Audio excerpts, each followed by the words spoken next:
Nama saya Marilyn Mayang Analuta daripada kelas DKA 4D. Latar belakang terrazzo. Terrazzo ialah material yang sering digunakan pada lantai ataupun dinding yang menyerupai jubin dan terdiri dari campuran simen, pecahan marmer serta pasir. Jenis terrazzo yang selalu dijual di pasaran iaitu pertama itu terrazzo yang berpermukaan kasar dan yang berkilat.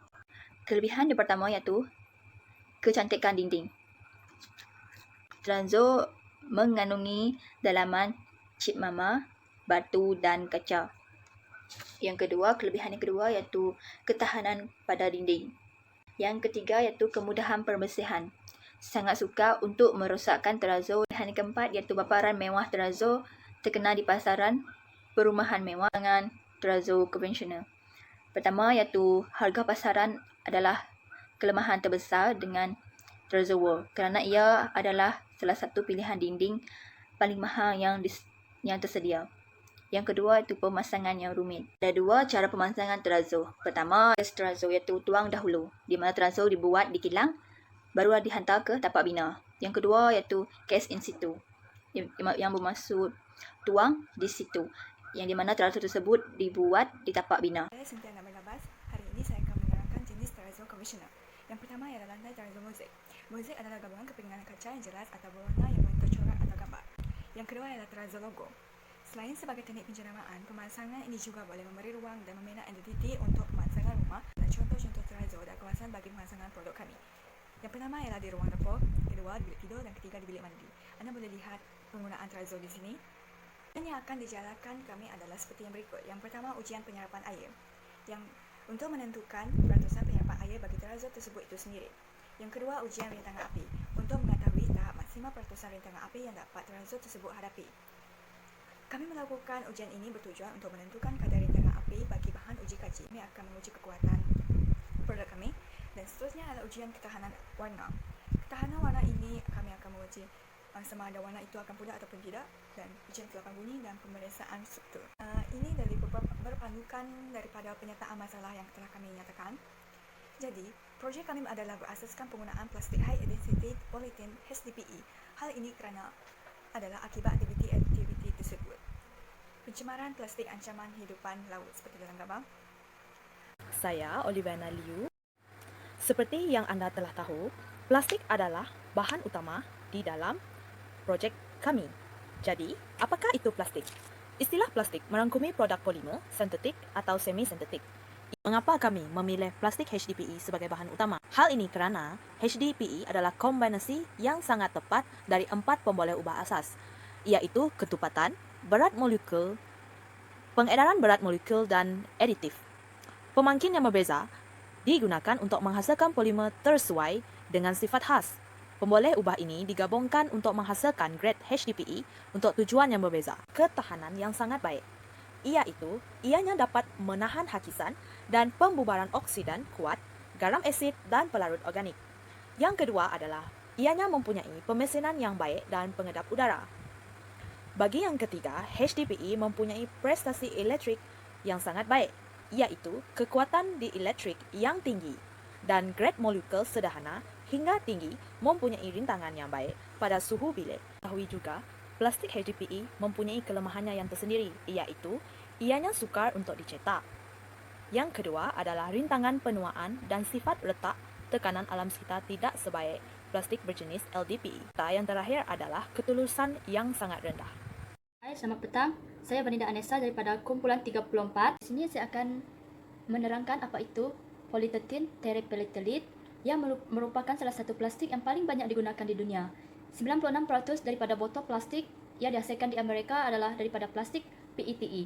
Malangnya, hanya 25% yang dikitar semula. SPI 2, Density Polyethylene HDPE. HDPE merupakan jenis plastik yang paling banyak dikitar semula. Ia disebabkan sifatnya yang keras, kuat, tahan suhu yang tinggi dan rendah. SPI 3, Polyvinyl Chloride atau lebih dikenali sebagai PVC. Plastik jenis ini dikenali sebagai plastik toksik. SPI 4, Low Density Polyethylene LDPE. Sebanyak 56% jumlah plastik terhasil daripada plastik jenis ini. SPI 5, Polypropylene atau lebih dikenali sebagai PP. Di Amerika Syarikat, hanya 30% daripada plastik jenis PP yang dikitar semula. SPI 6, Sifatnya yang ringan dan senang dibentuk kepada plastik. SPI 7 adalah terdiri daripada jenis plastik, steril, fiberglass, nylon, dan sebagainya.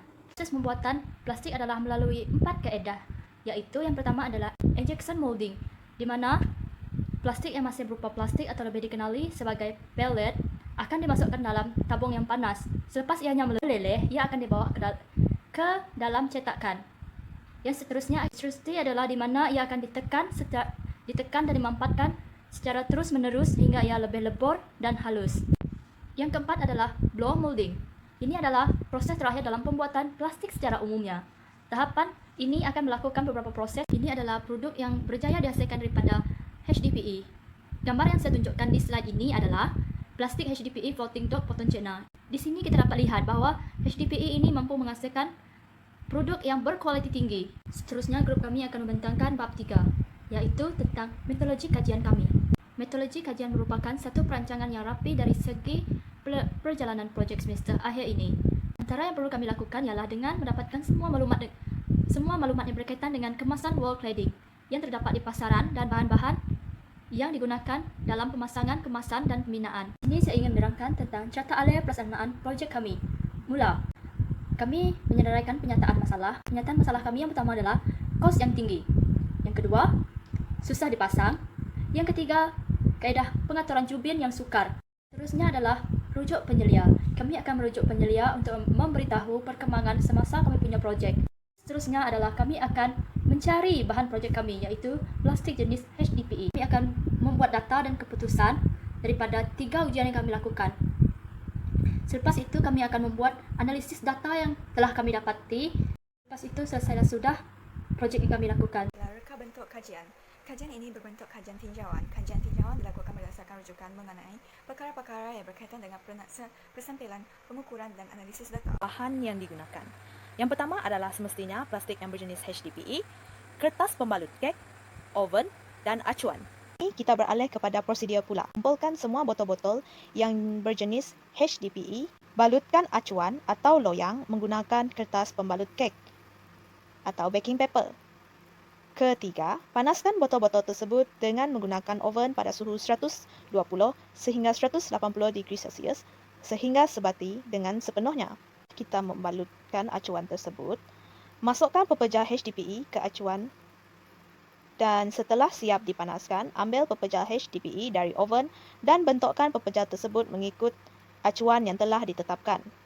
Setelah dibentuk mengikut acuan, rendamkan pepejal tersebut di dalam air. Haluskan permukaan pepejal dengan menggunakan kertas las. Dalam kajian yang sedang dijalankan, kajian ini adalah penting kerana melalui kajian ini terdapat banyak maklumat yang telah kami perolehi, iaitu kelebihan, kekurangan, interlock reservoir yang dapat dilihat daripada hasil kajian yang dijalankan sebelum ini. Dengan itu, kami dapat melaksanakan kajian dengan baik.